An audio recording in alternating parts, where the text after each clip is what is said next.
Assalamualaikum warahmatullahi wabarakatuh. Saya Stefanus Andi Pranata, mahasiswa STEBI Global Mulia. Izinkan saya mereview filsafat dan teori kepemimpinan karangan Dr. Wendy Sepmadi Hutahayan. Buku ini diterbitkan oleh Alimedia Pers pada bulan April 2021 dan memiliki ISBN 978 623 6089 675. Dr. Huta Hayan dalam karyanya mengupas berbagai aspek kepemimpinan, mulai dari definisi dasar hingga penerapan teori-teori kepemimpinan dalam konteks nyata. Dan buku ini tidak hanya ditujukan untuk akademisi, tapi juga bagi praktisi yang ingin memahami lebih dalam tentang kepemimpinan. Isi buku ini terdiri dari 6 bab. Yang pertama, pendahuluan tentang kepemimpinan.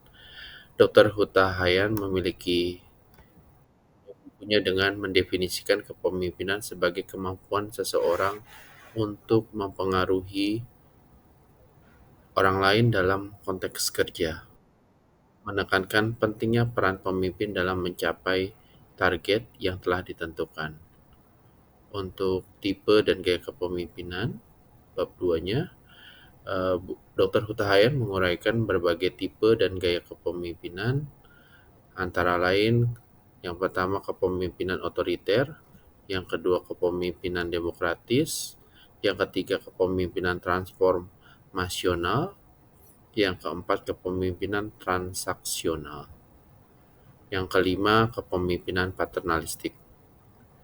Dijelaskan mengenai kepemimpinan otoriter, yaitu pemimpin yang mengendalikan semua keputusan tanpa melibatkan bawahan, menciptakan suasana ketakutan untuk memastikan kepatuhan.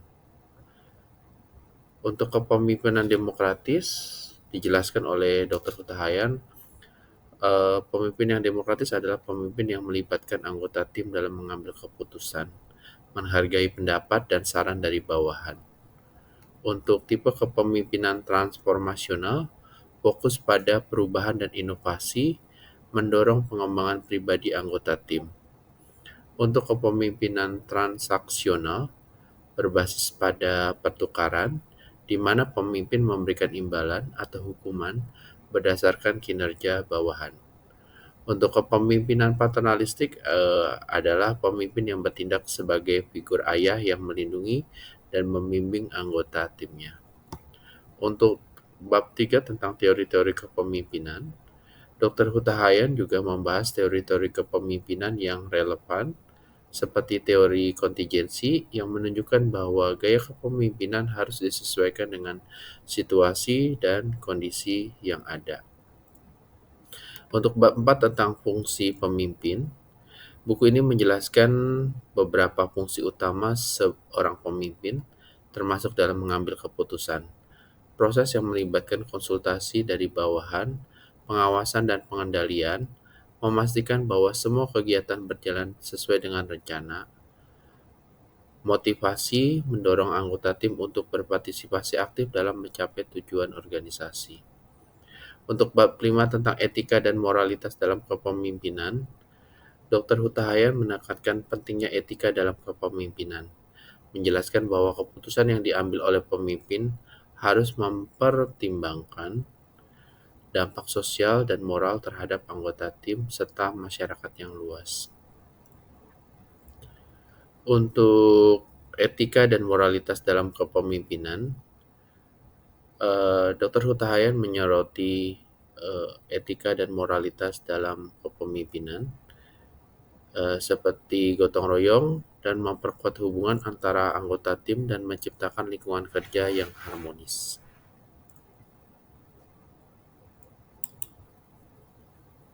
Selanjutnya, apa sih kelebihan buku ini? Kelebihan buku ini yang pertama, pendekatan filosofisnya yang mendalam. Dr. Huta Hayan tidak hanya menjelaskan teori-teori kepemimpinan yang seperti sudah tadi dijelaskan, tetapi juga menjelaskan tentang nilai moral dan etika, sehingga pembaca dapat memahami kepemimpinan sebagai tanggung jawab sosial, bukan sekedar posisi kekuasaan semata. Penjelasan tentang tipe dan gaya kepemimpinan, Dr. Hutahayan menguraikan berbagai tipe dan gaya kepemimpinan seperti yang sudah saya jelaskan sebelumnya tadi. Penjelasan ini membantu sekali pembaca untuk mengenali dan memilih gaya kepemimpinan apa sih yang paling sesuai dengan kebutuhan organisasinya. Untuk kelebihan ketiganya adalah nilai-nilai lokal. Buku ini menekankan pentingnya mengintegrasikan nilai-nilai lokal dalam praktek kepemimpinan, seperti prinsip gotong royong dalam budaya Indonesia. Hal ini memberikan perspektif bahwa kepemimpinan tidak harus mengikuti pola barat, tetapi dapat disesuaikan dengan kearifan lokal yang ada di Indonesia. Yang keempat, kelebihan buku ini adalah moralitas dalam kepemimpinan. Salah satu aspek yang menonjol adalah penekanan pada etika dalam pengambilan keputusan. Dr. Hutahayan berargumen bahwa pemimpin sejati harus mempertimbangkan dampak jangka panjang dari keputusan mereka terhadap masyarakat dan lingkungan, sehingga menjadikan buku ini relevan dalam konteks bisnis yang bertanggung jawab. Untuk apa moralitas dalam kepemimpinan dan gayanya sudah dijelaskan tadi, dan dalam panduan praktis menggunakan bahasa yang mudah dimengerti dan dapat dipahami oleh pembaca.